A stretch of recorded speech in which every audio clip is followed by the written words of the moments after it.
আসসালামু আলাইকুম প্রিয় দর্শকবৃন্দু, আমন্ত্রণ জানাচ্ছি এখনই সময় টিভির পক্ষ থেকে সবাইকে শুভেচ্ছা এবং অভিনন্দন। শুরুতে থাকছে আন্তর্জাতিক সংবাদ শিরোনাম। কাশ্মীরের ঘরে ঘরে তল্লাশি, ইসরায়েলের মতো ঘরবাড়ি ঘুরিয়ে দিচ্ছে ভারত।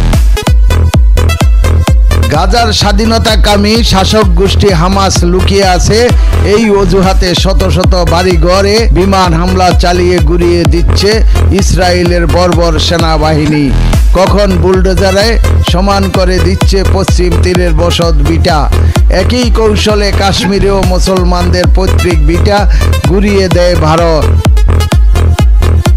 শনিবার এনডিটিভির প্রতিবেদনে বলা হয়েছে, ভারত নিয়ন্ত্রিত কাশ্মীরের পেহেলগাঁওয়ের হামলার জেরে শোপিয়ান, কুলগাম ও পুলওয়ামা জেলায় অভিযান চালিয়েছে ভারতের নিরাপত্তা বাহিনী।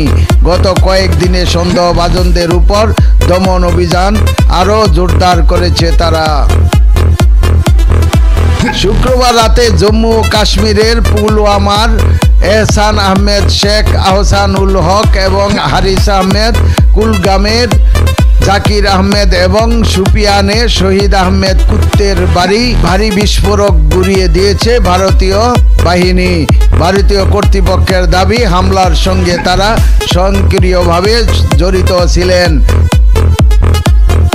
উল্লেখ্য, মঙ্গলবার ভারত নিয়ন্ত্রিত জম্মু ও কাশ্মীরের জনপ্রিয় পর্যটন কেন্দ্র পেহেলগামের বন্দুকধারীদের হামলায় অন্তত ৬০ পর্যটক নিহত হয়েছেন, আহত হয়েছেন আরও অনেকে। স্থানীয় একটি মানবাধিকার বিষয়ক এনজিও সংস্থা জানিয়েছে, গত ৭ দশকে কাশ্মীরের ১,৬৫,৪০০ বেসামরিক ব্যক্তিকে গ্রেপ্তার করা হয়েছে। ১,০৭,৮৮০ জন শিশু এতিম হয়েছেন। ৯৬,১৪৮টি বিচার বহির্ভূত হত্যাকাণ্ড ঘটিয়েছে দিল্লি। ২২,৯৫০ জন নারী বিধবা হয়েছেন। ১০,১২৫ জন গুম ও ৭,২৭৪ জনকে জেল হেফাজতে হত্যা করা হয়েছে। এছাড়া ১১,২৫৬টি গণধর্ষণের ঘটনাও ঘটেছে। প্রিয় দর্শকবিন্দু, আজকের প্রতিবেদন এই পর্যন্তই শেষ করছি এখানেই। পরবর্তী সংবাদ পেতে আমাদের সাথেই থাকুন। আল্লাহ হাফেজ।